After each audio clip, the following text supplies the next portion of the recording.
모두가 궁금해하는 데이터의 모든 것을 알려드립니다. 데이터에 미쳐 있는 사람들과 함께하는 데이터 이야기 데이터올리 지금 시작합니다. 와우. 와우. 멤버 소개하면서 시작하도록 하겠습니다. 김 팀장님. 네, 데이터 분석으로 밥 먹고 사는 김 팀장입니다. 반갑습니다. 반갑습니다. 네, 저는 자동화 생각의 뇌가 기기로 바뀐 박 박사입니다. 반갑습니다. 반갑습니다. 데이터올릭은 여러 가지 채널에서 지금 방송을 내보내고 있고요. 페이스북 페이지, 인스타그램 계정, 트위터 계정도 운영하고 있습니다. 계정명은 제가 지금 유튜브 영상으로 보내고 있어요. 데이터올릭은 여러분의 후원으로 만들고 있습니다. 카카오뱅크 계좌로 매월 정기 후원해 주시는 귀동냥님, 눈나님, 운나이칠님, 최승목님 감사합니다. 데이터올릭 후원하고 싶으신가요? 팟빵과 유튜브 공지사항 채널 정보, 그다음에 영상에 후원 계좌가 있습니다. 여러분께서 보내주신 후원금은 녹음, 편집, 콘텐츠 제작에 소중하게 사용하겠습니다. 데이터올릭은 데이터 관련 분야의 다양한 소식을 전하는 팟캐스트입니다. 저희 방송에 광고를 넣거나 데이터 관련 교육을 의뢰하시려면 데이터올릭4@gmail.com으로 문의해 주세요. 방송을 들어주시는 모든 분들께 감사드립니다. 감사합니다. 예. 예. 이번 화는 댓글부터 네. 좀 하도록 하겠습니다. 네네. 네. 지난 방송에 반응들을 많이 해 주셨어요. 아마 네, 고민들을 평소에 하시던 주제여서 그런지 네, 지난 에피소드 222 화였고요. "AI가 데이터 분석가를 대체한다." 네, 이런 어그로성의 제목으로 제가 방송을 송출을 했었는데 네, 많이들 의견을 남겨 주셨어요. 그래서 소개해 드리려고 합니다. 음. 썸머레인 북 님께서 "데이터 분석의 본질은 코딩이 아니지만 반대로 모두가 쉽게 분석할 수 있다면 데이터 분석가라는 포지션이 필요한가?"라는 생각이 드네요. 라는 무서운 말씀을 해 주셨어요. 네. 그리고 네, SJ 님 오랜만에 댓글 남겨 주셨네요. "너무 유익한 세션이었어요. 감사드립니다. 결국은 데이터 애널리스트가 비즈니스에 더 기여할 수 있는 방향으로 진화되어야겠죠?" 하셨고, 그다음에 또 대댓글을 달아 주셨는데 박 박사님 말씀처럼 당분간 기업에서 데이터 분석가를 AI로 대체하진 않겠지만 그들의 고유한 업무 영역이 점점 줄어들어 가고 있다는 게 느껴집니다. 그리고 김 팀장님께서도 나중에 AI를 활용한 전략적인 데이터 분석 방법이란 책을 내주시면은 좋겠네요 하셨어요. 네. 이거는 계속 고민하고 있어요. 저도 인제 진행하면서 프로젝트 진행하면서 뭐 챗GPT나 이런 코파일럿이나 이런 툴들을 쓰고 있는데 이걸 사용하는 방법을 사람들이 잘 알면 되게 유용하겠다라는 생각을 하고 있는데 문제는 업데이트가 너무 빨라요. 그 챗GPT도 한 달 전과 지금 똑같은 질문해도 반응이 다르고 그렇거든요. 네. 그래서 아직 적절한 방법론이 정리가 안 된 시점이기 때문에 네, 쪼끔 좀 상황을 보고 있는 중입니다. 그래서 좀 정리되면은 그런 콘텐츠도 한번 만들어 보도록 하겠습니다. 네, 그리고 네, 기동량 님께서 "2인 체제로 바뀐 이후에도 영상과 녹음을 꾸준히 올려주시다니 정말 대단하십니다."라고 알아주셔서 감사합니다. 네, 저희 둘이 고군분투하고 있습니다. 그다음에 그 박 박사의 그 R 패키지 관련된 문의를 해 주셨어요. 그 박 박사 패키지 중에 다음 뉴스 댓글 수집하는 패키지가 있거든요. 네, 근데 고게 DNH4입니다. 네네, DNH4. 고게 최근에 다음 뉴스 그 댓글 시스템이 변경되었잖아요. 그래서 인제 그 패키지가 지금 잘 작동하지 않나 봐요. 그래서 그런 민원을 넣어 주셨어요. 네. 아니 그러니까 제가 그래도 한 작년인가 재작년까지는 팔로우했거든요. 그다음에 이슈가 없었던 기억이 나서, 그러니까 아마 올려주셨으면 제가 팔로우 바로 했을 텐데 오늘 이번에 알게 된 거죠. 그래서 이거 자동 테스트도 넣고 뭐지 '대응도 좀 해야겠다.'라고 생각을 하고 음. 있습니다. 네. 이렇게 인제 문제가 있을 때 얘기를 전해 주시면 박 박사가 열심히 일을 하니까요. 네. 청취자분들 중에서 박 박사 패키지 쓰는 분들은 네, 이런 의견 많이 많이 남겨 주세요. 박 박사 이걸 부담스러워하는 것이 아니라 즐거워하고 있습니다. 네. 그리고 그 형태소 분석 패키지 엘버드, 요것도 인제 박 박사가 작업한 건데 요건 좀 칭찬을 해 주셨어요. 네, 엘버드가 KONLP 기존에 그 형태소 분석할 때 많이 쓰는 패키지를 충분히 대체할 수 있고, 그다음에 형태소 분석 성능도 훨씬 뛰어난 것 같습니다. 박 박사님께 다시 한번 감사드립니다. 요렇게 네, 말씀 남겨 주셨습니다. 저도 요즘에는 형태소 분석할 일 있으면은 엘버드 써요. 엘버드가 훨씬 속도도 빠르고 네. 그다음에 여러 면에서 이점이 있어요. 근데 아직 크게 대중화가 안 되어 있어서 좀 아쉽기는 한데 그죠? 참고할 만한 콘텐츠가 좀 더 많아지면 좋겠습니다. 아마 뭐 사실 형태소 분석기 그 자체의 성능은 이민철 님, 그러니까 키위라는 형태소 분석기 원작자님께서 제공해 주신 거고, 저는 이제 R로 랩핑했을 뿐이다라는 의미인데다가, 이제 그것도 사실 크랜 관리가 안 돼 갖고, 그리고 버전이 좀 제가 지금 늦어요. 예, 13 버전 정도가 랩핑되어 있는데 지금 키위가 15 버전입니다. 뭐 물론 0.15 버전이지만, 그래 갖고 고거 좀 빨리 따라가야 되는데, 가면서 대응을 뭐 요청 뭐지? 공유 좀 드릴게요. 그리고 지금 여기에 제가 왜 이거를 진행을 계속 못하고 있는 고민이 같이 있냐면, 네. 키위가 C++ 패키지로 돼 있어요. 그죠? 근데 이제 그걸 제가 코드로 팔로우하는 게 너무 어려워요, 잘 아 C 모르겠는 코드까지 분야여서. 뒤지기가. 예예. 그리고 음. 이제 민철 님께서는 R 클랜에 등록할 목적으로 C++ 코드를 짜시는 게 아니잖아요. 네. 예. 그러다 보니깐 크랜 쪽에서 생각하는 C의 작동 코드 방식이랑. 정책, 아니 코드 정책이 있거든요. 그래요? 그거를 안 그것까지 따라야 지키는, 예, 되는구나. 그거를 안 지키면 올릴 수가 없는데, 그걸 계속 수정해 달라고 요청하기가 좀 아 애매한 부분이 있어요.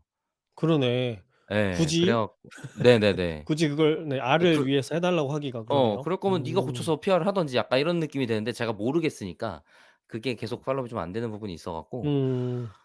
이번에 이거 댓글 끝나고 할 얘기였긴 한데, 아마 챗GPT 도움을 받아서 러스트로 포팅을 해 볼까 고민하고 있습니다. 그런 방법도 있겠네요. 그 네네네. C 에서 벗어나자. 그러면 박 제가 박사가 작업하기가 좀 수월해질 수 있는 거죠. 네네. 제가 좀 일정 버전까지는 따라가고, 그다음부터는 약간 독자 노선 타고 싶다는 생각도 있었는데, 겸사겸사 할 수 있지 음. 않을까, 네, 기대하고 있습니다. 그것도 재밌겠네요. 음. 네.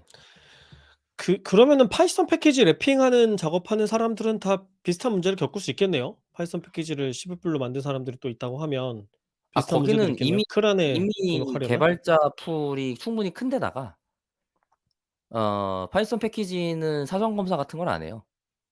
아니 그러니까 제 질문은 네. 그 파이썬 패키지를 R에서 쓸 수 있는 걸 만들어 주는 그런 패키지들 있잖아요. 엘버드 같은. 그런 거 만드는 아. 사람들은 비슷한 문제 겪을 수 있지 않을까요? 아니요. 엘버드가 달라요. 아니어도? 또 아니요, 그렇지 아니요. 않아요? 네네. 파이썬은 인터프리터여서 그 음. 인터프리터 코드를 크랜에 올릴 때는 검사를 못 하기 때문에, C++ 음. 패키지는 컴파일하면서 검사를 한번 하거든요. 아. 예예. 그래서 그래서 그거는, 예, 단계가 좀 달라요. 고런 경우에 한해서 그런 문제가 있을 수 네네네. 있는 거군요. 맞습니다. 알겠습니다. 박 박사의 패키지 작업 소식은 간간히 그 청취자 여러분들이 이렇게 의견을 주실 때마다 말씀드리는 것으로 그렇게 하겠습니다. 알겠습니다. 그리고 네 서인영 님, "제가 걱정했던 상황이 오고 있네요. AI가 데이터 분석을 해줄 것 같다. 진짜 현실로 다가오네요." 이렇게 말씀하셨어요. 그죠?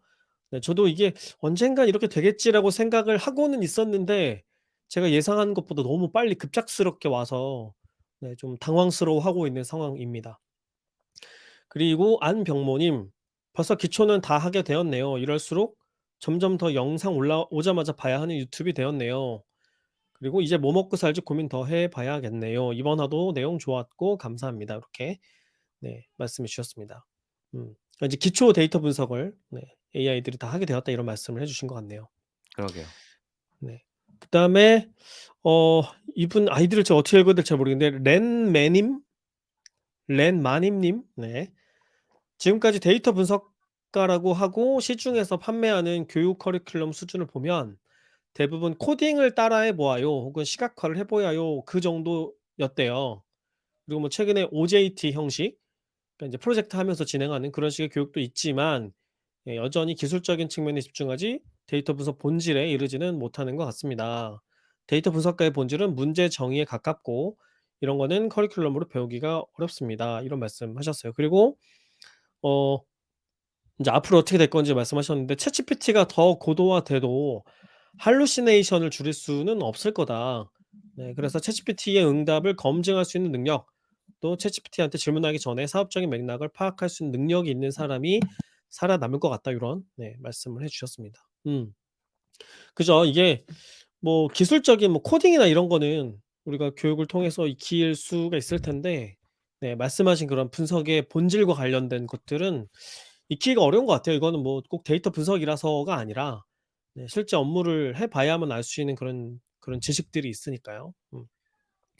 그다음에 오랜만에 초록도룡 님께서 굉장히 장문의 네 댓글을 써 주셨습니다. 일부를 제가 추출해서 말씀을 드리면 우선 "항상 보면서 느끼는데 박 박사님과 김 팀장님이 관점이 달라서 참 좋습니다." 그러니까 저랑 박 박사가 서로 다르다는 거죠. 박 박사님이 트렌드에 민감한 테크니션이라면 김 팀장님은 리얼리스트 같아요. 박 박사님이 IT 업계 소식과 입장을 알려주시고 김 팀장님이 보편적인 일반인의 관점으로 재해석해 주셔서 일종의 정반합의 과정이 영상 전체에 녹아 있는 것 같아요. 제 성향은 박 박사님이랑 비슷한데 김 팀장님의 팩폭을 들으면 뜨끔하면서 기술봉에서 빠져나올 수 있어요. 크크크 이렇게 네 맞습니다. 저도 말씀을 좀 약간 하시셨네요. '아 그래 맞아.'라는 지점들이 있어요. 그래서 얘기하다가 그러니까 제 프레임이나 제 사고방식이나 제 세계에서 통용되기나 하는 멘트로 얘기할 때가 있잖아요. 그때 김 팀장 얘기 들으면 '아 맞다. 그렇지.'라고 할 때가 있어서 저는 많이 도움받고 음. 있습니다. 네. 저도 반대로 얘기하다 보면 '아 내가 너무 옛날식 사고에 갇혀 있었나 보다.' 하고 뜨끔할 때가 저도 반대로 있어요. 그래서 아마 인제 서로한테 그런 면이 공부가 돼서 같이 오래 방송하는 게 아닐까 싶긴 한데 근데 또 그 실제 삶을 보면 좀 다른 것 같긴 해요. 그러니까 오히려 박 박사가 좀 더 뭐랄까요? 좀 더 모범적인 그런 사회생활을 가정을 꾸리면서 하고 있는 것 같기도 하고 제가 오히려 좀 극단적인 삶의 방식을 취하는 것 같기도 한데 그렇지 아 않나요? 근데 이제 음. 그거는 약간 뭐라 그래야 돼. 데이터화할 수 있는 겉에 보이는 지표로만 볼 때의 느낌이잖아요. 뭐 그렇죠. 겉으로 보이는 예예. 것들로 봤을 때죠. 음. 그치, 그치. 그러니깐 이게 이제 데이터 분석할 때 신경 써야 되는 되게 중요한 어. 지점 중에 하나인데 어. 현실을 데이터가 그대로 반영하는 것이 맞는가? 어. 그걸 고려하고 데이터 분석을 수행하는가? 이런 지점이 데이터 있는 것 같아요. 자체에 대한 의심부터 시작하는 거죠. 그죠, 그죠. 그게 어. 음. 데이터가 실제로 현실을 그대로 반영하는 것이 맞는가에 대한 의심부터 수행한다는 게 맞고 이 음. 둘에 대해서 지금 가족의 형태라는 데이터를 놓고서 각각의 성향을 평가하라고 하면 어허. 지금 왜곡될 수 있는 거지. 아. 그러니까 겉으로 드러난 정보만으로 실체를 알기가 어려울 수 있다. 기록되지 않은 단편 정보가 더 중요한 정보가 있을 수 있다라는 거군요. 그것도 그렇고 음. 단편적인 어떤 한 프레임만의 정보만 갖고 평가하기 어려울 수 있다. 코끼리 다리 만지기일 수 있다. 그죠, 그죠, 그죠. 어. 그런 인사이트가 지금 알겠습니다. 온갖 상황에서 지금 나타나고 있는 거다. 네 저의 한마디에 박 박사가 좀 크게 반론을 하고 있었어요. 네. 네 저희가 뭐 개인사를 얘기하지는 않으니까요. 그죠? 방송에서 크게 뭐 자세한 얘기를 하지 않으니까 평소에 사람이 가지고 있는 의견하고 사는 방식이 뭐 항상 일치하는 건 아닐 수도 있겠다 이런 생각이 들어서 네 얘기를 해 음음음. 봤습니다. 그리고 또 많은 재밌는 얘기 해 주셨는데 이런 얘기 해 주셨어요. "고도화된 AI의 등장이 데이터 분석가 입장에서는 악재일 수도 있지만 사업 영역 혹은 학문 영역에서 엄청난 호재라는 생각이 들어요. 데이터 분석의 가장 큰 허들인 프로그래밍 능력이 매우 낮아지면서 그러니까 필요성이 낮아지면서 중요도가 이전에는 할 수 없었던 다양한 시도들이 가능해지고 입문자의 수가 훨씬 더 늘어날 수 있을 것 같습니다." 그럴 수 있을 거라는 생각이 들어요. 그러니까 누구나 다 쉽게 데이터 분석을 할 수 있게 된다면 하고 싶었지만 못했던 많은 사람들이 데이터를 더 많이 활용하게 될 테니까 "호재가 아니냐." 이런 네 관점 말씀을 해 주셨어요. 저는 그냥 그 되게 좁은 시야로 데이터 분석 업계만 놓고 혹은 제 일자리만 놓고 생각을 하고 있었는데 네 초록도룡님께서 전체 어 산업계를 보는 그런 네 말씀을 해 주셨습니다. 그리고 또 이런 말씀도 해 주셨어요. 그 대학에서 처음 데이터 분석 배울 때 프로그래밍 익히는 게 허들이었대요. 그리고 또 업무 외에 이런 거 익히는 사람들은 전공자도 아니기 때문에 부담스러워서 기피하게 되고 근데 뭐 정작 프로그래밍 자체가 목적은 아니잖아요. 도구로 쓰려고 하는 건데. 그래서 제일 중요한 거는 데이터 분석을 통해서 인사이트를 도출하는 건데 이런 거는 또 뭐 다른 대학이나 이런 교육을 통해서 배우기는 어렵고 이런 말씀을 해 주셨습니다. 음. 음 그래서 이런 부분이 데이터에 많은 사람들이 관심이 쏠려도 아직 관심에 비해 크게 데이터를 활용하지 못하는 보편화되지 못하는 그런 이유가 아닌가 이런 생각을 한다고. 그리고 "학습자인 저보다 교수자인 김 팀장님이 아마 동의를 하거나 더 크게 느끼시지 않으셨을까 싶네요."라고 네 말씀해 주셨어요. 맞아요. 저도 네 그런 부분이 더 중요하다고 항상 생각을 하고요. 그래서 저는 이제 교육을 하면 뭐 프로그래밍을 익히기보다는 뭐 함수나 이런 거는 문법이나 이런 건 좀 간단하게 익히고 이제 실제 문제에 어떻게 적용할지를 고민하는 시간을 많이 가지려고 의도적으로 좀 노력을 하는 편입니다. 음. 그리고 또 허들이 낮아지고 보편화되면서 과연 데이터 분석 혹은 데이터 사이언스가 독립적인 학문으로 명확히 정의되고 지금보다 더 고도화될 수 있을까요? 네. 이렇게 질문을 해 주셨어요. 그리고 데이터의 적극적 사용이 사업, 학문 그리고 사회 전반을 얼마나 효율적으로 또 다르게 만들 수 있을까요? 다음 영상이 기대됩니다. 하셨습니다. 데이터 사이언스가 독립적인 학문으로 정의될 수 있고 지금보다 고도화될 수 있을까? 저는 아니라고 생각하거든요. 네. 왜냐면 저는 데이터 사이언스는 여전히 되게 모호한 표현이고 여러 분야의 지식과 기술을 그냥 한데 모아 놓은 것에 불과하다고 생각을 해서 어떤 분명한 방법론이 다른 학문처럼 뭐 어떤 뭐랄까 "A부터 Z까지 요렇게 하면 돼." 이런 식으로 정리가 될 수 없는 영역이라고 생각을 하거든요. 그래서 뭐 앞으로도 아무리 발전한다고 하더라도 '지금과 같은 모호성을 여전히 가져가지 않을까.' 저는 그런 생각을 하고 있어요. 박 박사 어때요? 저는 없어질 거라고 생각해요. 왜냐면 그래요. 저는 방송 내내 주장했던 것처럼 사이언스 중에 데이터를 안 쓰는 건 없어요. 어 그래요. 어. 형용 모순이다. 예. 그러니깐 컴퓨터를 억지로 써야만 되는 이런 과도기적 기간 동안 어쩔 수 없이 그 분야를 표현할 수밖에 없어서 생긴 임시적인 명사처럼 느껴지고 그전에도 계속 주장해 왔고 제가 느꼈던 부분이었고 지금 여기에 공감이 많이 가는 멘트가 그건데 "데이터 분석을 배울 때 프로그래밍이 허들이었다." 맞습니다. 프로그래밍을 맞아요. 배우지 않아도 데이터 분석을 할 수 있어야 되고 데이터 분석을 배우 하는 데 있어서 어떤 도구를 공부하는 게 허들인 거는 굉장히 문제점이라고 생각해요. 저는 그 중요한 브레이크스루 그러니까 그런 뛰어넘는 도구의 혁신 중에 하나가 이번에 챗GPT라고 느끼고 있고 그전에 다른 여러 도구들도 그런 식의 혁신 때문에 분야의 혁신이 같이 일어났거든요. 그러니깐 아마 지금 저희가 계속하고 있는 데이터홀릭이라는 콘텐츠도 더 사람들에게 전파되기 좋은 환경이 점점 돼 가고 있다라고 느끼고 있는 음 중입니다. 네. 역시나 극단적인 박 박사의 전망. 왜 네 극단적이지? 근데 아니 진짜로 생각해 봐요. 네. 데이터 사이언스라는 필드가 "너 데이터 분석하기 위해서 컴퓨터 이렇게 써야 돼." 말고 알려주는 게 뭐가 있어요? 네. 아니 극단적이지만 저도 동의해요. 옳지 않다는 것은 아니고요. 네 저도 방향성에는 동의를 합니다. 근데 저는 그런 생각을 해요. 데이터 사이언스라는 전공이 따로 지금 필요성이 있는 이유는 그 산업계에서 데이터 사이언스 이런 거 하는 사람을 좀 뽑고 싶은데 이게 뽑기가 어렵잖아요. 그런 수요가 있으니까 그런 수요를 충족시켜 주기 위해서 일시적으로 필요에 의해서 만들어진 학문이라고 생각을 하는 거죠. 왜 그 수요가 생기면 그것보다는 갑자기 생기는 그런 전공들이 있잖아요. 뭐 맞아요. 그런 근데 것 중에 하나가 아닐까. 네. 지금 이제 제가 말하는 게 극단적인 의견일 텐데 "그동안의 학계가 너무 게을렀다." 남아 있어?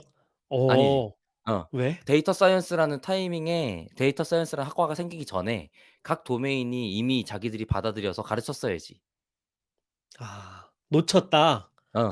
그거를 어. 그거를 방관하며 기존의 레거시를 답습하느라 다른 학과가 생기는 시간을 주고 아. 말았다. 그 구멍을 만들어 놨기 때문에 어. 새로 만들어진 거다 이런 음. 얘기인 거군요. 네. 그럴 수 뭐 있겠네요. 경영학이든 뭐 모르겠어요. 어떤 학문이 되었건 자기의 연구에서 데이터 사이언스라고 부를 법한 데이터를 다루고 그걸 분석한 결과물을 내는 일련의 과정을 안 하냐고요. 근데 그거를 교수님께서 그리고 석사, 박사인 대학원생들을 통해 학사들한테 가르칠 때 사스 말고는 할 줄 모르는 상태에서 꽤 오랫동안 유지하고 있었으니까 파이썬을 가르치는 걸 이제야 겨우 하고 있는 중인데 뭐 좀 정립하나 싶더니 챗GPT라는 게 생겨서 안 해도 되네 같은 상황이 돼 가고 있는 거잖아요. 아하. 게을렀다. 어. 아예 게을렀다. 놓쳐서 버스가 가고 다음 기차가 오고 있는 그런 상황인 것 그런 같다라는 상황이다. 느낌인 거죠. 예. 그래요. 네. 저도 동의합니다. 근데 이해는 또 되는 것이 교수님들이 대부분 연세가 많으시고 뭐 그 본인 전공 분야의 지식을 익히고 가르치는 것만으로도 벅차시기 때문에 또 굳이 뭐 프로그래밍을 본인이 익혀야 된다는 그런 어떤 압력을 크게 받지는 않으셨을 것이기 때문에 네 뭐 그런 거 아니겠어요 대학이? 뭐 세대가 좀 네. 달라지지 않나 싶은 생각은 들어요. 그러니까 아예 세대 교체가 될 수는 있겠네요. 네네. 왜 음. 그러냐면 지금 저희 또래가 조교수거나 부교수쯤 되거든요. 그렇죠.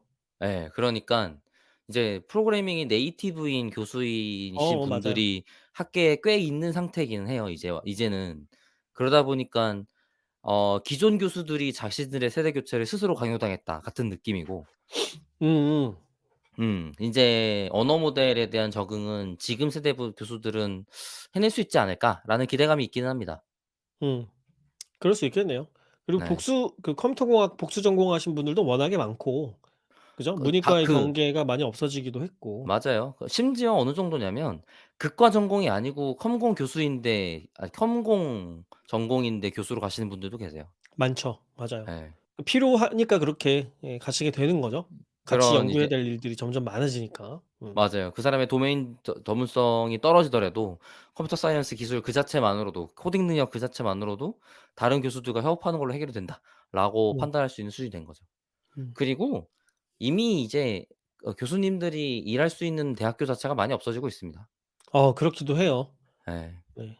그래서 그렇기도 해요. 사회 그런 전체의 인구 변화 맞아요. 이런 것 때문에. 네. 그런 이제 사회의 변화에 적응하는 교수님이 아니신 분들이 계실 자리가 없을 가능성이 더 높다에 가깝죠. 음. 맞아요. 뭐 "대학 체계가 언제까지 이렇게 유지될 거냐." 하는 논의도 이제 막 있으니까요. 이제 좀 허황된 얘기가 아니라 인제 실질적인 문제로 다가오고 있으니까 네 뭐 맞습니다. '교육 방식도 크게 달라질 수도 있지 않을까.' 하는 생각이 듭니다. 네. 자 이렇게 해서 댓글 남겨 주신 내용들 같이 말씀 나눠 봤고요. 역시 반응을 많이 해 주시니까 저희도 할 얘기가 많아지네요. 그죠? 주제가 좀 네. 풍부해지는 것 같아요. 너무 좋네요. 저희끼리 이제 발제를 할 때 생기는 한계가 있잖아요, 당연하게도. 맞아요. 저희가 짚지 못하는 그런 고민들 이런 게 있을 텐데 그런 것들 네 댓글로 남겨 주시면 저희도 이렇게 같이 고민해 보고 말씀 나누는 시간 갖도록 그렇게 하겠습니다.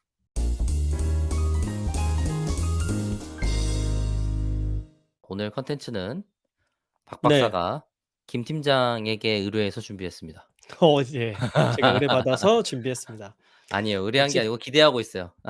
저번 네. 방송 때 예고한 그 콘텐츠죠. 그렇죠. 그 지난 시간에 나눴던 얘기 잠깐 정리해서 말씀드리면 네 그 지난 방송은 약간 어그로성의 제목이 있었죠. "AI가 데이터 분석가를 대체한다." 네 에피소드 212 화였습니다. 음. 이제 무슨 얘기들 좀 했었냐면은 글로 요청하면은 분석 결과물을 만들어 주는 그런 도구들이 점차 등장했어요. 그래서 고런 것들을 제가 소개해 드렸습니다. 이미 뭐 챗GPT나 바드가 뭐 코드는 잘 짜 주죠. 분석 코드도 잘 짜 주는데 거기에 더해서 뭐 예를 들면은 파이썬을 잘 몰라도 어 파이썬에 있는 판다스 AI라는 패키지를 이용하면은 그냥 말로 글로 요청을 하면은 기술 통계표도 만들어 주고 그래프도 만들어 주고 인제 이런 기술들이 인제 등장하기 시작하는 거죠. 그다음에 아직 알파 버전이긴 하지만 챗GPT 플러그인 중에 코드 인터프리터 이거를 이용하면은 아예 그냥 파이썬도 할 필요 없이 그냥 그 챗GPT 창에서 글로 요청만 해도 바로 뭐 분석 결과물을 보고서 형태로 받아볼 수 있게 된 거죠. 네. 그래서 이런 게 앞으로 더 많이 나올 텐데 더 발전해 갈 텐데 음 이제 의구심이 드는 거죠. '이런 상황에서 데이터 분석가가 따로 존재할 필요가 있나? 이러다 보면은 정말로 AI가 데이터 분석가를 대체하게 되는 게 아닌가?' 이런 네 생각을 하게 되는 거죠. 그래서 이제 그런 내용들을 그런 고민들을 지난 시간에 네 말씀을 드렸었습니다. 그래서 이게 요즘에 저한테는 여전히 계속하는 화두예요. 어떤 제가 그 뭐 프로젝트를 할 때마다 데이터 분석 작업을 할 때마다 '내가 하는 이 일을 AI가 할 수 있나?' 이런 생각을 자꾸 스스로 되묻게 되는 거죠. '이거 내가 계속 하는 거야? 좀 있으면 자동화되는 거야.' 이런 생각을 프로젝트 하면서 끊임없이 하게 되는 거죠. 그래서 스스로 질문을 해 보고 '어디까지 가능할까?' 혹은 '가능하지 않을까?' 인제 생각을 해 보았는데 결론은 '아직은 안 된다.' 왜냐면 오. 오. 데이터 분석가가 하는 일의 핵심이 그런 게 아니기 때문에 그렇습니다. 그래서 고 얘기를 제가 오늘 좀 나눠 보려고 합니다. 아까 댓글 중에도 비슷한 얘기가 있었던 것 같은데 그 주제로 하는 거군요. 맞아요. 네. 고런 고민들입니다. 일단 결론을 먼저 말씀을 드려 보면은 "AI가 왜 데이터 분석의 일을 대체하지 못할 거냐." 어 우선 데이터 분석가가 하는 여러 가지 일 중에서 제일 쉬운 게 코딩이에요. 그리고 분석 방법을 적용하고 그다음에 분석 결과물을 해석하고 이게 그나마 분석가가 하는 일 중에 가장 부담이 덜한, 그리고 상대적으로 뭐 그냥 전공자 정도면 누구라도 할 수 있는 그런 일들이에요. 근데 어려운 건 뭐냐면, 제일 어려운 게 뭐냐면 프로젝트의 목표를 설정하는 거, 그다음에 분석하면서 진행 방향을 결정하거나 수정하는 것, 이런 게 어렵습니다. 이런 것은 관련 전공을 했다고 하더라도 현업에서 일을 많이 해 보기 전까지는 방법을 알기가 어려워요. 어떤 게 분명한 방향성인지도, 맞는 방향성인지도 판단하기가 쉽지 않고요. 그래서 정리하자면 두 가지예요. 하나는 쉽게 얘기하자면, 첫 번째로 AI는 데이터 리터러시가 없습니다. 그러니까 인제 사람은 데이터가 수집된 과정, 이런 것도 생각을 하고, 그다음에 데이터의 특징도 이해하고, 이런 걸 이제 바탕으로 분석 방향을 정하게 되거든요. 근데 AI는 이런 건 잘 못해요. 얘는 고지고대로 시키는 분석만 합니다. 맥락을 지금 파악하기가 아직은 어려운 거죠. 방금 맥락을 반영하면 이해를 못 해요? 그걸 가르쳐 주기 위해서 프롬프트 엔지니어링을 엄청나게 하면 또 약간 빗나간 소리를 하게 되는 거죠. 아 그래서 진짜. 네, 프롬프트 엔지니어링 하다가 '아유 안 해. 내가 할래.' 이렇게 아직은 된다는 것이죠. 네. 저도 인제 그런 음. 시도들을 굉장히 많이 해 보고 있는데 네. 뾰족한 방법론이 아직은 없어요. 음. 그래서 데이터 리터러시의 문제가 하나가 있고요. 두 번째로는 얘는 도메인 널리지가 또 없습니다. 그러니까 이건 또 무슨 얘기냐면, 인제 사람은 분석하면서 뭐 단순히 분석 결과물의 품질을 신경 쓰기보다는 비즈니스의 관점을 함께 생각하게 되거든요. 왜냐면 우리는 회사에서 일을 하는 거니까. 이게 우리 그죠. 사업에 도움이 되는가? 그다음에 또 정무적인 관점에서도 생각할 것들이 굉장히 많아요. 우리가 단순히 분석대회 나가서 높은 점수 받는 게 목적이 아니잖아요. 조직의 문제를 해결하는 게 목적이지. 그래서 이런 거는 사람은 그때그때 자연스럽게 나도 모르는 새 반영하면서 판단을 할 수가 있는데, AI는 이런 거 잘 못합니다. 얘는 역시나 네, 고지고대로 시키는 분석만 하게 되는 거죠. 그래서 이 두 가지, 데이터 리터러시 그다음에 도메인 널리지, 이 두 가지가 아직은 네, 우리가 믿을 만할 정도로 AI가 갖추고 있지는 않습니다.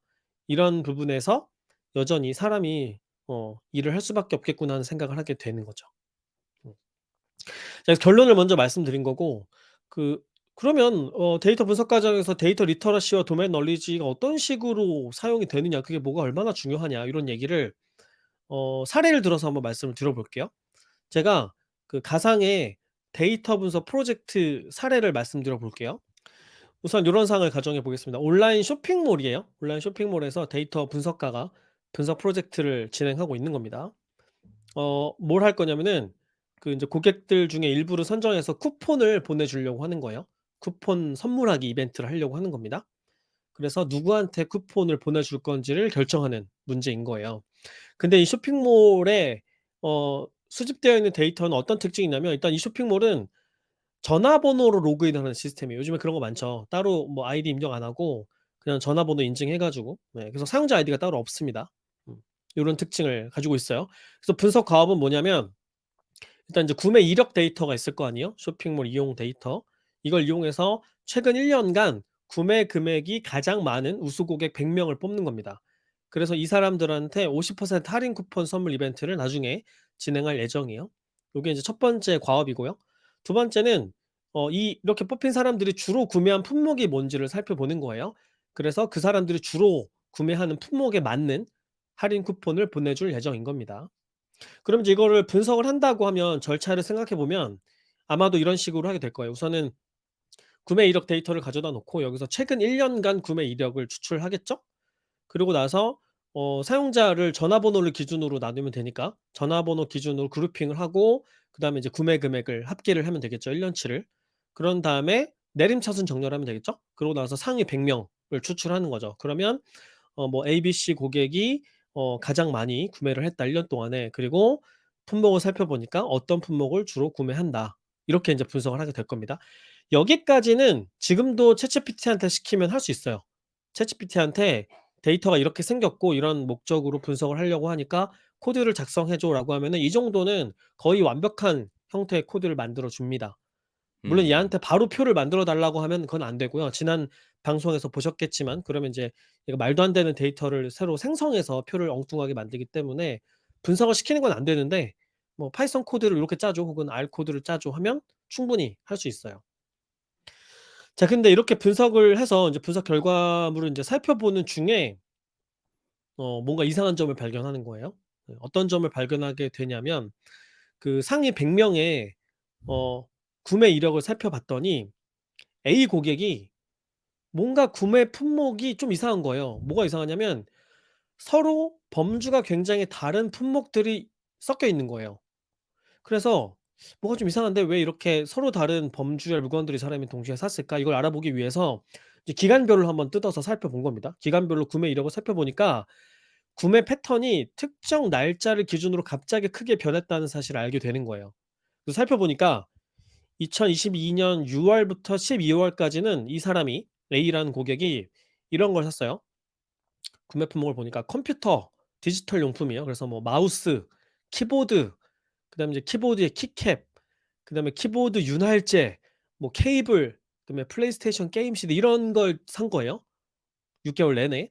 그리고 금액을 보니까 품목의 금액이 대부분 품목당 1 0원 미만이고 1 0원 초과하는 결제는 매월 25 일에 1회 정도만 있는 거예요. 한 달에 한 번 정도만.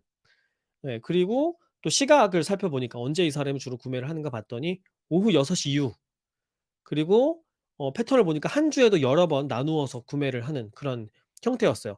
그다음에 요즘에는 인제 앱을 이용하면 위치 정보도 기록이 되니까 위치 정보를 봤더니만 이 사람은 주로 판교에서 대부분의 구매를 한 거예요. 예. 그래서 이런 걸 토대로 '이 사람이 어떤 사람일까?' 추정을 해 보면 아마도 디지털 용품과 관련된 취미가 있는 판교에서 IT 관련 회사 다니는 회사원인가 보다 이렇게 생각을 하게 되겠죠. 요게 인제 어 2022년 6 아이 월부터 12 월까지의 구매 패턴이었어요. IT 관련은 좀 과도한 해석이지 않습니까? 그래요. 맞다. 그거는 내가 너무 오버해서 해석했다. 굉장한 편견입니다. 인정, 인정. 네.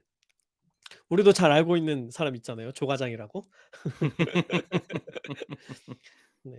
요게 인제 2022년 6 월에서 12 월까지의 구매 이력을 보니까 알게 된 사실인데 근데 갑자기 바뀐 거예요. 2023년 1 월부터 23년 6 월까지를 보니까 품목이 갑자기 이렇게 바뀌었어요. 비료, 식물 영양제, 그다음에 분재 가위, 호스 이런 품목들인 거예요. 그리고 금액을 보니까 대부분 품목당 10,000원 미만이에요. 근데 같은 물건을 수십 개씩 대량 구매하는 겁니다. 그다음에 그 구매 시각을 보니까 대부분 오전 8 시경, 아주 이른 시간이고, 그다음에 여러 번 한 주에 여러 번 나눠서 구매하는 게 아니라 한 주에 한 번씩만 몰아서 대량 구매를 하는 겁니다. 그리고 구매 위치를 봤더니 경상남도 진주예요. 네. 그럼 이제 이런 내용을 토대로 생각을 해 보면 '아 아마도 진주에서 농사 짓는 그런 농업가인가 보다.' 이런 생각을 하게 되는 거죠. 그러면 인제 이런 구매 이력을 살펴보고 나면은 인제 이런 생각을 하게 되겠죠. '아니 왜 같은 전화번호인데 갑자기 이렇게 구매 패턴이 달라졌을까?' 그러면 이런 생각을 하게 되겠죠. '아 아마도 같은 번호인데 사용자가 다른가 보다.' 이런 일이 있을 수 있죠. 있을 수 있죠. 왜냐면 그 어떤 사람이 전화번호 해지하고 나면 그게 좀 지나면 다른 사람이 가입했을 때 그 사람한테 번호가 넘어갈 수 있잖아요. 그죠? 그러면 맞습니다. 원래 그 판교에서 회사 다니던 사람이 폰 쓰다가 해지했는데 그 번호가 '진주에서 농사 짓는 분한테로 넘어갔나 보다.' 이렇게 생각을 하게 되는 거죠. 그럼 결국 이 얘기는 뭐냐면 '전화번호는 같지만 이 두 사용자는 같은 사람이 아니다.'라는 생각을 하게 되는 거죠. 음. 자 그러면 그다음으로 인제 분석가는 무슨 생각을 하게 될 거냐면 그러면 번호가 같다고 하더라도 이런 구매 패턴이 갑자기 달라지면은 '다른 사용자로 분리해서 분석할 방법을 생각해 보자.' 이런 고민을 하게 되겠죠. 그러면 인제 저라면 이렇게 할 것 같아요. 이용 패턴이 갑자기 바뀌었는지를 나타낸 파생 변수를 추가해야 되는데 이제 이런 걸 고객 페르소나라고 하죠. 페르소나 변수. 앞에 제가 말씀드렸던 것처럼 이 사람의 행동 패턴을 보고 '어떤 사람이구나.' 하고 인제 캐릭터를 만들어 내는 거예요. 그래서 저라면은 이 사람의 구매 품목, 그다음에 구매 금액, 시간, 위치 정보 이런 걸 이용해서 클러스터링을 할 거예요. 네. 그러면 이제 비슷한 구매 패턴들끼리 묶여서 페르소나가 만들어지겠죠. 그다음에 구매 기간별로 그룹핑을 해 가지고 페르소나 범주가 특정 날짜 기준으로 갑자기 바뀌었는지 여부를 나타낸 이런 추가적인 파생 변수를 만들어 주는 거죠. 그러고 나서 만약에 이 사람이 갑자기 기간을 기준으로 페르소나가 바뀌었으면 이제 핸드폰 번호는 똑같으니까 이 뒤에다가 랜덤하게 고유값을 구해 가지고 결합해 가지고 새로운 고객 아이디 변수를 만들어 주는 거죠. 이렇게 한 다음에 전화번호가 아니라 이렇게 새로 만든 고객 아이디 변수를 기준으로 그룹핑을 하고 최근 1년 구매 금액을 합계를 구해 가지고 탑 100 개를 뽑는 거죠. 네, 이렇게 했더니 이제 분석 결과가 바뀌는 거예요. 100명 중에 뭐 A, B, C 이렇게 사람들이 있었는데 이 중에 A와 C가 제외되고 인제 새로운 고객이 그 위치에 선정이 되는 겁니다. 음. 자, 이런 식으로 인제 분석을 하게 될 텐데 근데 이것도 사실 여전히 한계가 있죠. 네, 왜냐하면 이럴 수 있잖아요. 같은 사람이 갑자기 구매 패턴이 바뀔 수도 있잖아요. 그죠? 회사를 아까부터 말하고 그만두고 싶었어요. 예. 그죠. 자연스럽게 그런 생각하게 되는 거죠. 왜냐면 귀농을 할 수도 있잖아요. 이사를 갈 수도 음음음. 있는 거고. 맞습니다. 그러면 인제 '이거를 어떻게 해결할 건가?' 그럼 이렇게 나눠서 패턴 바뀐 거 기준으로 나눠서 분석하는 게 맞는가 이런 고민을 하게 되겠죠. 대안을 찾아야 되는데 일단 할 수 있는 여러 가지 방법이 있을 거예요. 일단 제일 먼저는 그냥 그러면 그런 위험이 있으니까 그냥 원래대로 전화번호 기준으로 일단 사용자 구분해서 분석을 하자 단순하게. 이렇게 결정을 할 수도 있을 거고요. 아니면 그래도 구매 패턴이 이렇게 너무 극명하게 바뀌었으니까 이거를 반영해서 새로운 아이디 만들어서 분석하자. 이렇게 두 번째 방법을 적용하려고 할 수도 있을 거고요. 그다음에 아니면 같은 사람이 구매 패턴이 바뀐 건지 확인할 수 있는 새로운 방법을 고안해 보자고 생각을 할 수도 있겠죠. 그죠? 아예 새로운 음. 방법론 알고리즘을 고안을 하는 거죠. 그럼 이제 이렇게 세 가지 안이 있을 때 이 결정을 해야 돼요. 이 중에 뭔가를 선택을 해야 되는 것이죠. 그러면 이 중에서 이제 결정을 할 때 뭘 기준으로 판단하게 될 거냐면은 각 방법을 사용했을 때 얻을 수 있는 이익이 있고 반대로 발생하는 비용이 있겠죠. 이걸 이제 계산해 보는 거죠. 그중에 비용이 가장 적은 것을 선택하면 되겠죠. 그럼 이제 한번 비교를 해 보자면 제일 단순하게 첫 번째 방법 그냥 원래대로 전화번호 기준으로 사용자 구분해서 진행을 하자. 그러면 이제 어떤 문제가 생길 수 있는 거냐면 이용자가 실제로는 바뀌었는데 단지 이용자가 번호가 넘어간 그 문제 때문에 이전 사용자 구매 이력까지 나한테 이제 더해지는 거죠. 그래서 나는 실제로는 별로 구매를 많이 안 했음에도 불구하고 탑 100에 선정이 되어 가지고 쿠폰을 받게 될 수 있는 거죠. 그럼 이제 엉뚱한 고객한테 쿠폰을 발행하게 되는 거고 우리가 원래 원했던 쿠폰의 발행 효과를 얻지 못하게 되겠죠. 그러면은 구매 촉진은 안 되고 오히려 할인만 해 주는 효과가 나타나겠죠. 그럼 거꾸로 매출이 감소할 수 있는 거죠. 네, 이런 문제가 생길 수 있어요. 이게 인제 비용이라고 생각을 하면 되겠죠. 그다음에 두 번째 방법 구매 패턴 변경 여부를 고려해서 새로운 아이디 만들어서 분석을 한다. 이렇게 하면은 어떤 문제가 있을 수 있느냐. 좀 전에 말했던 그런 문제죠. 같은 사람이 그냥 구매 패턴이 바뀌었을 뿐인데 갑자기 내 구매 내역이 반으로 쪼개져 버리는 거죠. 그래서 구매 금액이 실제로는 큰 사람인데 탑 100에 선정이 안 되는 거죠. 그럼 어떻게 되는 거냐면 잠재 고객을 놓치는 거죠.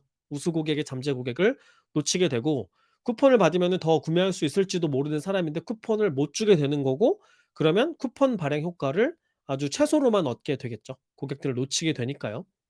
근데 생각을 한번 해 보면 이렇게 하더라도 어차피 구매 금액 상위 100 명을 뽑기는 뽑잖아요.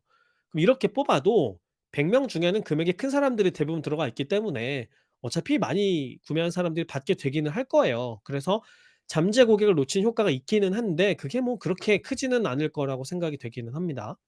그쵸. 지금 그다음에 인제 사례가 뭐 네. 엄청 많을 거라고 생각하지는 않을 수 있으니까. 그쵸. 드문 예시이니까요. 네. 그다음에 인제 아예 그러면 이런 한계가 그래도 있긴 있으니까 '새로운 방법을 찾자. 같은 사람의 구매 패턴을 바뀐 건지 알아보는 새 방법을 아예 고안해서 적용을 해 보자.' 그럼 이제 저는 무슨 생각이 드냐면 이게 인제 쇼핑몰이니까 대부분 요즘에 그 제품 구매한 다음에 후기 남기면 포인트 주고 이런 거 하잖아요. 그러면은 제품 후기에 이 사람들이 작성한 문장이 있잖아요.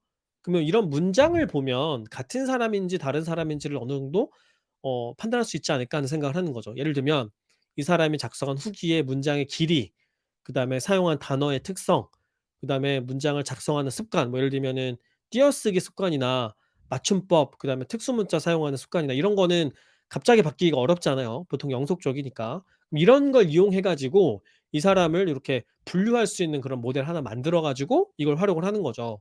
그러면 인제 두 가지를 동시에 보는 거죠. 구매 패턴도 바뀌었고 그다음 후기를 작성하는 문체도 동시에 바뀌었다. 그러면은 인제 새 고객 아이디를 부여를 하는 거죠. 이렇게 하면 아마 앞에 있었던 문제 그냥 구매 패턴만 가지고 고객을 분류했을 때 생겨날 수 있는 문제를 어느 정도는 인제 해결할 수 있을 겁니다. 근데 인제 비용은 뭘까요? 이거 만들어야 되잖아요. 이 알고리즘을 만들 걸 생각하면은 시간도 굉장히 많이 걸리고, 그다음에 그게 제대로 워킹한다는 보장도 없죠. 예, 그러면 이제 프로젝트 일정에 차질이 생길 수도 있겠죠, 이거 만드느라? 네. 자, 그래서 이런 걸 이제 종합해서 고려를 해 보자면, 저라면 일반적인 저의 평소를 보자면 방법 2로 갈 것 같아요. 그러니까 방법 3은 좋기는 한데 지금 당장 하기는 어려우니까 "다음에 후속 프로젝트로 하자." 그러니까 결국에 인제 저의 판단 기준은 인제 비용인 거죠. 그리고 또 프로젝트 일정 이런 것들을 판단의 기준으로 삼아서 방법 2로 가자고 결정을 해야 되는 겁니다. 왜냐하면 일단 예정된 프로젝트 기간이 있거든요. 이 안에 완성물을 내놔야 됩니다. 분석가들은 대부분 그런 식으로 일을 하게 되거든요. 그다음에 또 경우에 따라서는 그 뭐 큰 조직이라고 하면은 네, 중요한 상부 보고 일정이 잡혀 있을 수도 있겠죠. 예를 들면 이 프로젝트가 회장단의 관심 사안이야. 그래서 며칠까지 완성해야 돼. 뭐 이런 경우도 많잖아요. 네, 그래서 인제 무작정 프로젝트를 늘려가며 하기는 어려운 거죠. 그다음에 우리가 이것만 붙잡고 있을 수가 없는 것이, 이거 말고도 해야 될 다른 일들이 굉장히 많거든요. 그 산적해 있는 굉장히 많은 다른 프로젝트들이 있는 겁니다. 그렇기 때문에 무조건 방법 3이 좋으니까, 이게 좀 나이스해 보이니까 이걸로 가자고 판단하는 것이 아니라 네, 비용과 일정을 고려해서 방법 2로 가자, 이렇게 판단을 하게 되는 것이죠. 자, 여기까지가 제가 생각을 해본 가상의 어떤 시나리오였어요. 그 사실 이것도 되게 단순화한 것이고, 이거 말고도 그 과정에서 훨씬 더 많은 변수들을 고려를 해야 되어 고려를 해야 될 거예요.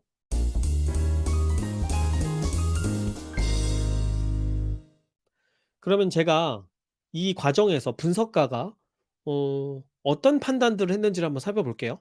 사람이 뭐 어떤 의사결정을 했는가. 분석 프로젝트를 진행하면서 분석가가 했던 판단들이에요. 우선 첫 번째, 제일 먼저 뭘 했냐면은 이제 구매 이력을 본 다음에 여기에 컴퓨터 용품들, 그다음에 농사 품목이 같이 섞여 있잖아요. 이걸 보고 '어 이상하다.'라고 이상을 발견해야 돼요. 그러니까 구매 품목 범주가 다른 것을 보고 이상하다는 거를 알아차려야 돼요. 왜냐하면 데이터에 서로 다른 범주가 섞여 있으면 이거는 좀 이상한 거니까요. 범주가 섞여 있지 않은 경우가 흔하고 섞여 있는 경우는 좀 드무니까. 예, 그래서 데이터의 패턴에 대한 지식이 있어야 되는 거죠. 그럼 이거는 데이터 리터러시라고 얘기를 할 수 있겠죠. 그러니까 이걸 그냥 챗지피티한테 주고 이상하냐고 물어보면 이상하다고 생각 안 할 거예요. '이런 거 있을 수 있는 거 아니야?' 근데 우리가 구매 패턴에 있어서 서로 다른 범주가 섞여 있는 건 이상하다라는 지식을 사전에 알고 있어야만 이걸 보고 '이상하다.'라는 생각을 할 수 있게 되는 거죠. 그다음에 두 번째, 제가 '이게 좀 이상한 거 아닌가?' 이런 의심이 들어서 그다음으로 분석가가 했던 행동이 뭐냐면, '혹시 날짜별로 구매 품목이 급격하게 달라졌는지 한번 확인해 보자.' 이런 생각을 했잖아요. 이건 뭐냐면 이게 이상한지 여부를 판단할 수 있는 방법을 고안한 거예요. 그러니까 '날짜별로 구매 품목 달라지는 게 이상하다.'라는 걸 제가 알고 있어야 되는 거죠.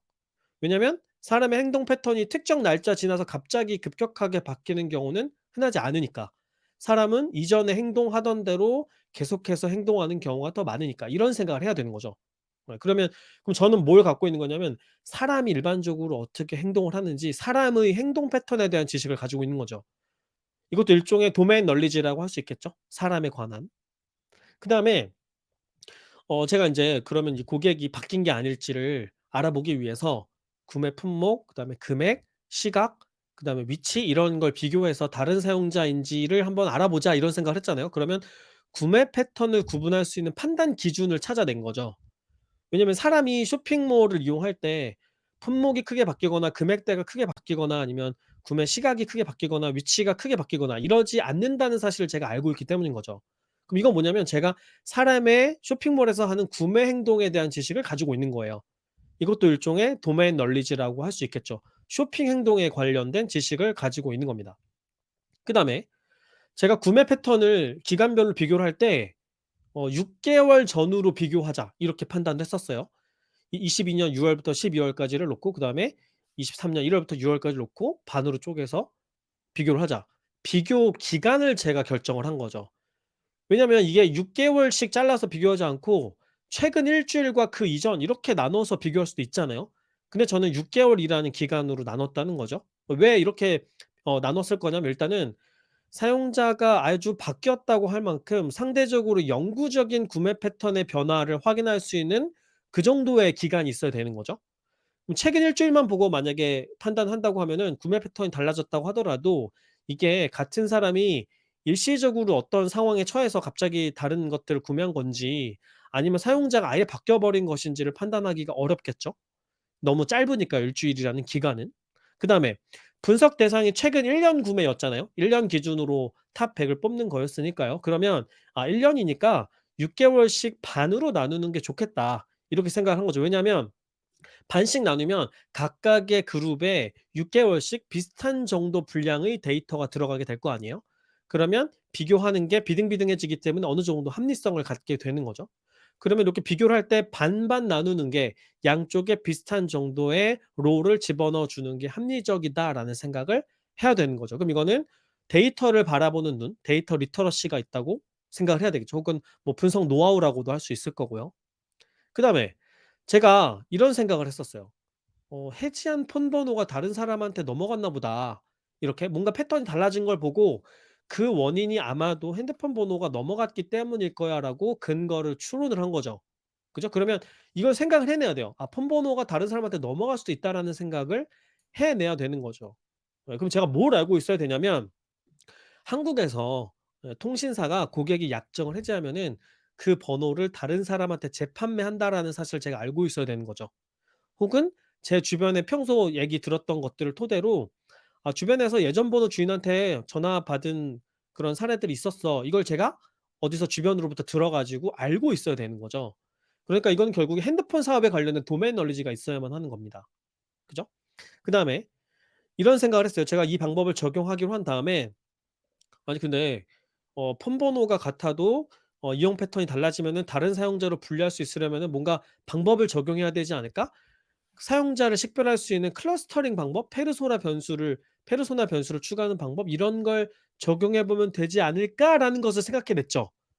그럼 저는 이런 분석 방법이 있다는 걸 알고 있어야 되고 그다음에 더 중요한 건 뭐냐면 이런 클러스터링 방법을 제가 지금 풀고 있는 문제에 적용할 수 있다는 생각을 해내야 됩니다. 네. 그러면 결국 이것도 데이터 리터러시가 필요한 것이고 분석 기법과 관련된 지식도 있어야 되는 것이고 이런 식으로 적용할 수 있는 분석 노하우를 가지고 있어야 되는 거죠. 그다음에 이렇게 클러스터링을 기준으로 구매 패턴 클러스터링해서 쪼갰을 때 생겨날 수 있는 한계점이 있었죠. 왜냐하면 똑같은 사람이 구매 패턴 바뀔 수도 있는 거 아니냐. 귀농을 한다든가. 제가 제안했던 분석 방법에 어떤 양점이 있는지를 스스로 추론을 한 거죠. 왜냐하면 사람의 행동이 갑자기 크게 바뀌는 경우가 아주 없진 않으니까. 그죠? 뭐 귀농을 하거나 이사를 가거나 아니면 뭐 갑자기 새로운 취미가 생길 수도 있겠죠. 아니면 뭐 어떤 사람이 갑자기 가족을 잃는 뭐 이런 큰 충격적인 사건을 겪어서 라이프 스타일이 크게 바뀌거나 이러기도 하잖아요. 이럴 수도 있다는 걸 제가 알고 있어야 되는 거죠. 그러면 사람 행동 패턴에 대한 지식이 있어야 되는 것도 이것도 일종의 도메인 널리지라고 할 수 있겠죠. 그다음에 마지막으로 제가 그러면 이런 오류를 피하기 위해서 구매 후기를 활용해서 사용자 식별하는 새로운 방법을 고안해 보자. 그죠? 새로운 분석 방향을 고안을 해낸 거죠. 그러면 우리가 고객 후기 데이터를 이용해 가지고 텍스트 마이닝을 해 가지고 고객을 구분할 수 있는 방법을 적용해 보자. 그러면 저는 텍스트 마이닝과 관련된 방법론 지식도 있어야 되고 그다음에 또 중요한 게 뭐냐면 우리 회사에 구매 후기 데이터가 있다는 사실을 제가 알아야 돼요. 그다음에 그 데이터를 담당 부서에 요청을 하면 받아올 수 있다는 사실도 알고 있어야 됩니다. 그러면 이 사업 영역에 어떤 데이터들이 생성되고 있는지 도메인 널리지가 있어야 되는 거죠. 그다음에 제가 마지막으로 이런 여러 가지 방법 중에서 구매 후기 분류하는 그런 방법까지 적용하지는 말고 그냥 '구매 패턴 분류하는 방법까지만 적용하자.'라고 최종적으로 의사결정을 했어요. 이거는 비즈니스 관점에서 프로젝트의 방향성을 결정을 한 거죠. 왜냐면 단순히 분석 결과 품질이 아니라 비즈니스에 도움이 되는 방식으로 우선순위를 결정해야 되니까. 그럼 이것도 결국에는 도메인 널리지가 있어야 되는 거고 비즈니스와 관련된 감각을 제가 가지고 있어야 되는 거죠.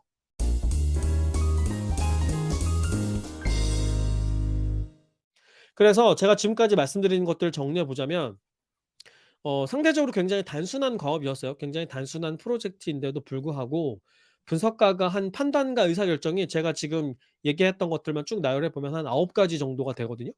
네, 이런 판단을 할 수 있으려면 정리하자면 일단 도메인 널리지가 있어야 되고 그다음에 비즈니스 감각도 있어야 되고 그다음에 분석 기술을 어떤 식으로 적용해야 될지를 알고 있는 분석 노하우도 있어야 되는 거죠. 그러니까 이거는 단순히 분석 스킬의 문제가 아닌 겁니다.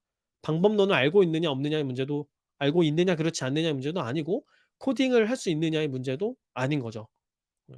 제가 말씀드렸던 이런 게 지금 당장 AI가 하기가 어려운 거지요. 뭐 제가 챗GPT한테 구체적으로 이렇게 이렇게 하라고 지시를 하면 그거는 하겠지만 얘가 먼저 이런 분석 방향의 문제를 발견해서 새로운 방법을 제안한다든가 그다음에 분석 결과를 놓고 스스로 판단해서 새로운 접근에 새로운 시도를 한다든가 이렇게는 안 할 거란 말이죠. 제가 다 정해해 준 틀 안에서만 움직이게 되는 거죠. 네, 그래서 이런 의사결정들을 하려면 결국에 사람이 현장의 일을 알고 있는 도메인을 알고 있는 사람이 일을 할 수밖에 없구나 하는 그런 생각을 하게 되는 겁니다. 자 여기까지 네 제가 하나의 분석 사례를 들면서 분석 과정에서 사람이 어떤 식의 의사결정을 하고 뭘 해야 되는가, 왜 AI가 지금 당장 이런 걸 대신하기가 어려울까 이런 얘기를 나눠 봤습니다. 박 박사 들어보면서 어떤 생각하셨나요? 조금 불공평한 비교를 하고 있는 것 같다는 느낌이 좀 드는 것 같아요. 네. 지금 말한 것들 다 사실 외부 데이터를 볼 능력이 있으면 할 수도 있을 것 같은 판단들이거든요. 예를 들어서 지금 우리 웹사이트에는 어떤 데이터가 있음이라는 데이터베이스에 접근할 권한이 있는 챗GPT 언어 모델이든지, 그리고 사실 경향성, 데이터는 사람은 계속 "경향성을 띌 거야."라는 건 데이터 분석의 기본일 거고, 그 정도는 챗GPT한테 분석 결과 요청했을 때 나올 만한 판단이지 않을까라는 짐작도 들고, 그다음에 지금 요런 문제가 있어 갖고 예를 들어서 경향이 바뀌는 문제가 있는데 우리가 아이디로 구분할 방법이 없어. 어떤 대안 분석 어 "구분할 방법이 뭐가 있을까?"라고 하면 제안해 줄 것 같은 내용인데, 그것도 어려울 것 같다고 얘기하신 것 같고, 그리고 오히려 "그럴 때 필요한 데이터가 있으면 나한테 요청해." 혹은 "제안해 줘."라고 한다면 물어봐서 해결할 수 있을 것 같은 내용이란 말이에요.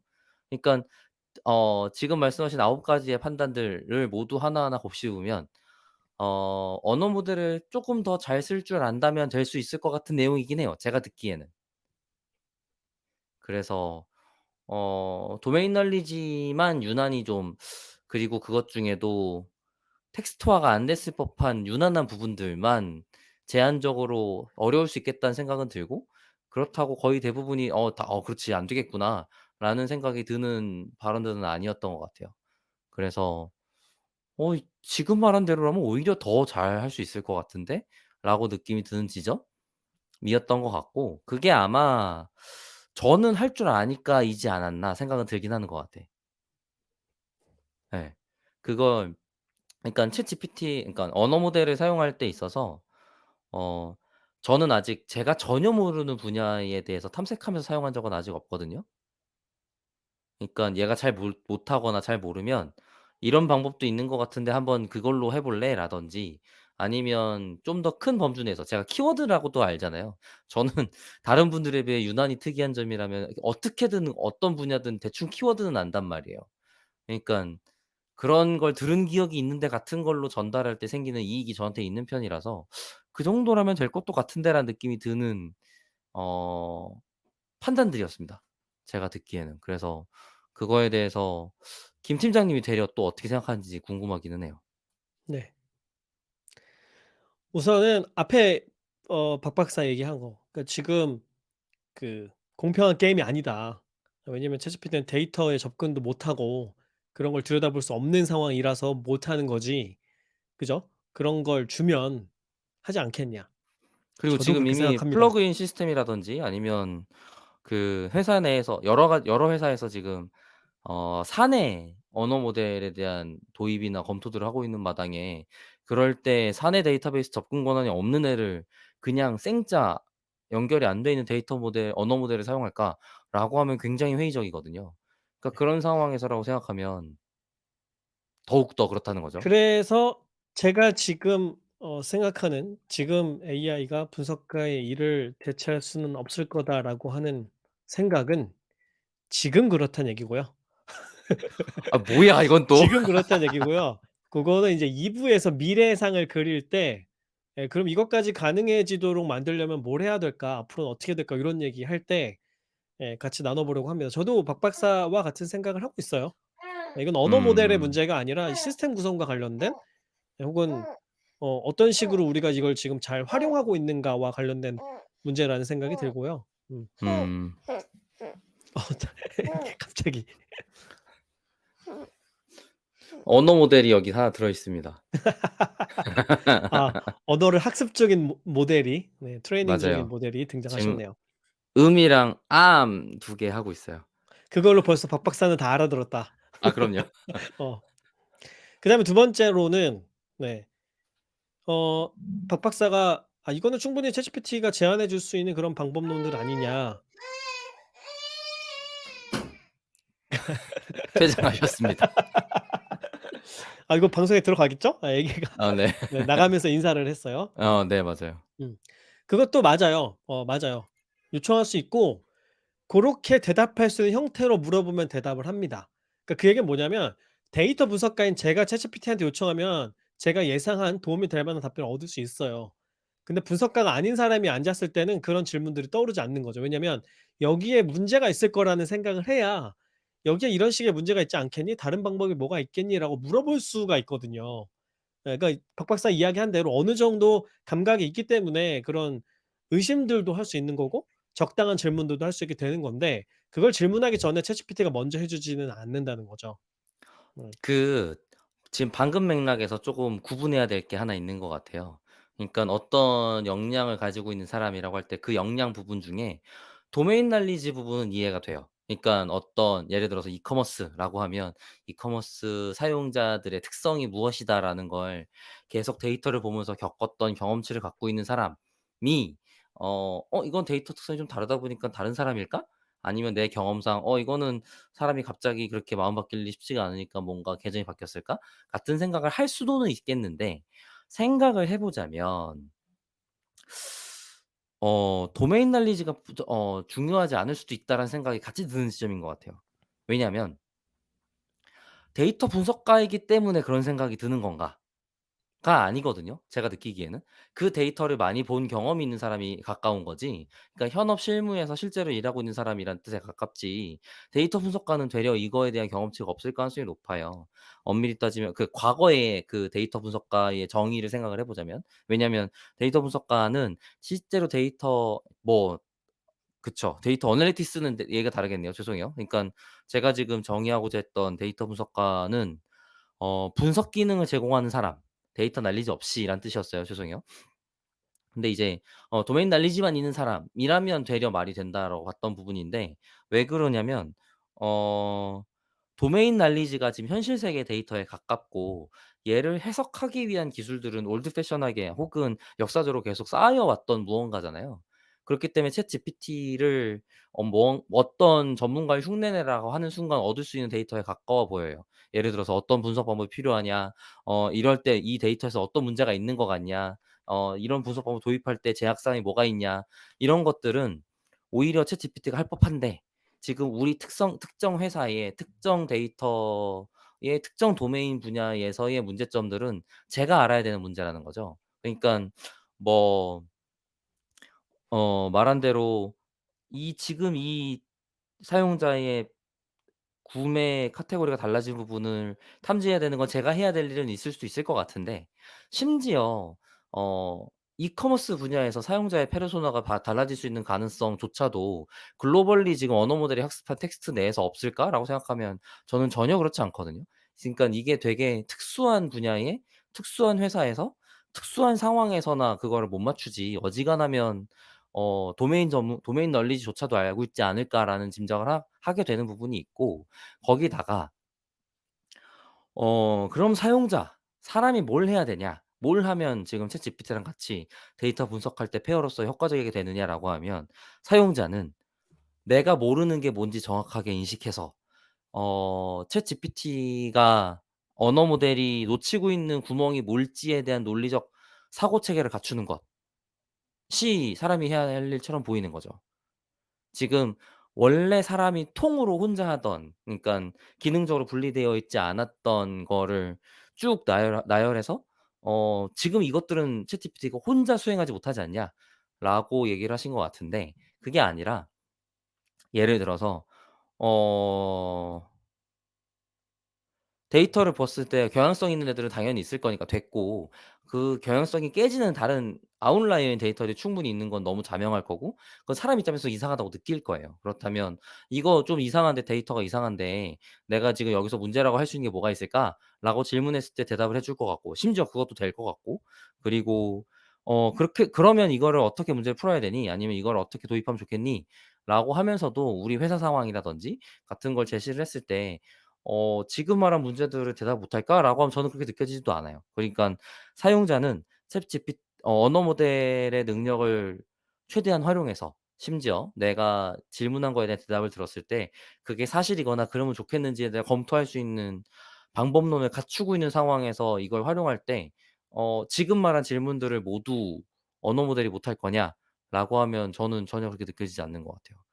그러니까 사용하는 사람이 얼마나 능력을 갖추고 있느냐에 따라 다를 텐데, 지금 우리는 데이터 분석가인, 데이터 분석 도메인이 무엇인지 알고 있는 두 명이 얘기하고 있는 건 맞지만, 데이터 분석 도메인이 아니라 다른 사람에게 필요한 정보를 얻을 수 있는 능력이 있다면 언어 모델에게 내가 필요한 정보를 얻어낼 능력이 있는 것과 같다고 볼 수 있거든요.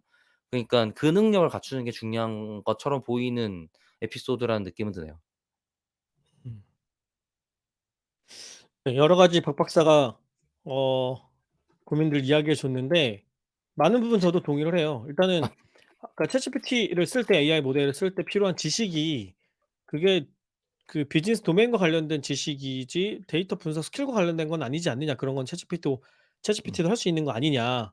그 도메인 전문가라면은 생각해 낼 수 있는 거 아니야라고 얘기를 했잖아요. 근데 두 가지 종류가 다 있어요. 그러니까 무슨 말이냐면 데이터가 딱 있을 때 도메인 전문가가 봐야 알 수 있는 게 있고요.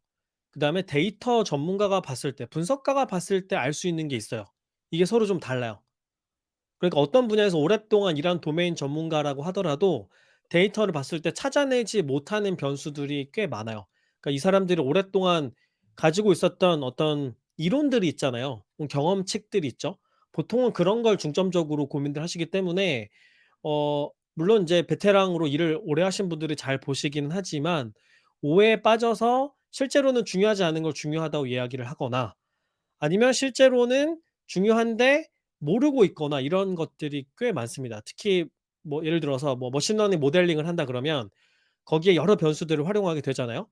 그럼 모델링을 하고 나면 결과적으로 예측하는 데 도움이 되는 변수가 도메인 전문가가 생각하는 거랑 전혀 다른 게 걸려져 나올 때들이 굉장히 많아요. 그거는 결국에 모델링을 해 보고 나서야만 알 수 있고 도메인 전문가들이 아무리 지식이 많아도 알 수가 없는 것인 경우죠. 그래서 고런 경우가 있다는 거고요. 그 두 가지가 다 있는 거죠. 도메인 전문가한테 물어봐야 알 수 있는 게 있고 데이터 전문가한테 물어봐야 알 수가 있는 게 있고 그래서 이 두 가지를 다 고려를 해야 되고 AI가 일을 잘하려면 이 두 가지를 다 갖추고 있어야만 하는 거죠. 근데 물론 상대적으로 비교를 해 보자면 당연히 분석 방법론과 관련된 지식보다는 산업과 관련된 도메인 널리지가 훨씬 더 중요하고 이게 모델에게 없을 가능성이 더 높죠. 왜냐면 뭐 사업이라는 게 되게 드문 사업도 있고 혹은 새로 만들어진 사업도 있고 혹은 뭐 사업이 아니라 하더라도 그게 문서화되거나 아니면 웹에 올라가 있지 않다면 모델이 그 정보를 알 리가 없잖아요. 그런 거 물어보면 이제 전혀 못 맞추게 되는 거죠, 그런 분야라고 하면. 하지만 데이터 분석 기술과 관련된 것들은 상대적으로 문서화가 많이 되어 있고 온라인에 너무나 많기 때문에 모델한테 시키면 잘하는 거죠. 그래서 비교하자면 도메인 전문성이 훨씬 중요하다고 생각을 하고 그럼 이거를 잘하게 하려면 어떻게 할 거냐가 인제 우리한테 숙제로 있는 거고 그런 시도들이 이제 쪼금씩 나오고 있는 거죠. 예 우리가 갖고 있는 조직 내부의 데이터를 어떻게 모델한테 줘 가지고 얘가 우리 내부의 일도 잘 해결할 수 있게 할까를 지금 고민하는 시점에 와 있다라고 생각을 할 수 있는 거죠. 그다음에 아까 박 박사가 이야기한 것 중에 "그럼 이 상황에서 사람은 뭘 해야 되냐. 내가 모르는 걸 스스로 인식하고 이걸 챗GPT한테 물어봐야 된다." 이렇게 얘기했잖아요. 근데 이게 사람이 하기 제일 어려운 거죠. 내가 모르는 게 뭔지를 스스로 판단하는 게 제일 어렵죠. 내 구멍을 내가 스스로 찾아야 되는 거잖아요. 이걸 모르기 때문에 우리가 외부 전문가의 도움도 받는 거고 뭐 컨설팅도 받는 거고 하는 거죠. 내가 스스로 판단하기가 어렵기 때문에. 그래서 우리가 그렇게 해야만 한다는 것은 알고 있으나 그게 뾰족한 방법이 있지는 않다. 그래서 저는 프롬프트 엔지니어링을 잘해야 된다라고들 얘기를 하지만 그게 훈련한다고 그렇게 잘할 수 있는 성질의 능력인가 하는 생각은 있어요. 내가 무슨 질문해야 될지 내가 어떻게 알아. 모르는데 그 분야를. 이런 생각을 하게 되는 거죠. 그래서 오히려 그 분야를 잘 알고 있는 전문가들이 챗GPT를 잘 쓸 수 있지 잘 모르는 사람들은 잘 못 쓴다라는 얘기가 그래서 나오는 거고 아마 저는 그렇게 생각을 해요. 제가 앞에 분석 사례로 이야기했던 것 이게 뭐 저나 박 박사나 혹은 우리 청취자분들 데이터에 관심을 많이 갖는 분들이야 당연히 그런 흐름으로 생각을 하시게 되잖아요. 그런데 그런 의심까지 생각이 이어지지 않는 사람들이 저는 훨씬 더 많을 거라고 생각을 해요. 그러면 음. 적당한 질문을 챗GPT한테 던지기가 어려울 거고 더 나은 방법론을 고민해 볼 기회가 아예 존재하질 않겠죠. 이해했습니다. 지금 그렇습니다. 여기에 대한 반론이 좀 있긴 하지만 그거는 지금 네네. 시간이 너무 지난 관계로 다음 화에서 연속해서 해 보면 될 것 같고 네. 좋습니다. 어 어쨌든 이번 김 팀장의 야심찬 기획이 3 부작으로 될 가능성이 높아졌습니다. 다음 화까지 그렇게 진행이 됐네요. 돼야 네. 예. 네. "AI가 데이터 분석가를 대체한다." 시리즈 1 화에 지나서 네 "AI가 데이터 분석가를 대체하지 못한다." 파트 1을 여기서 마무리를 하고 네. 다음 방송인 "AI가 데이터 분석가를 대체하지 못한다." 물음표 파트 2? 음. 왜 이게 두 번째로 넘어가게 되냐면요. 사실 제가 앞에서 말씀드렸던 그런 의사결정들 있잖아요. 네. 데이터 리터러시나 도메인 널리지가 필요한 것들은 음음음. 사실은 그나마 사람이 해야 되는 의사결정들 중에서 쉬운 편입니다. 그것보다 그것보다 더 어려운 오. 의사결정들도 있어요. 가르쳐 주기 어려운 것들. 고런 좋아요. 것들을 논의해 보려고 합니다. 알겠습니다. 여기서 빨리 네. 마무리 짓고 그러면 다음 화에서 또 지금 김 팀장이 예고하신 사람 언어 모델한테 가르치기 어려운 사람이 해야 할 어려운 일 한번 기대해 보도록 하겠습니다. 네. 좋습니다. 네 그럼 마무리할까요? 네. 데이터올릭은 더 재밌는 콘텐츠를 가지고 다음 방송으로 다시 인사드리겠습니다. 감사합니다. 감사합니다.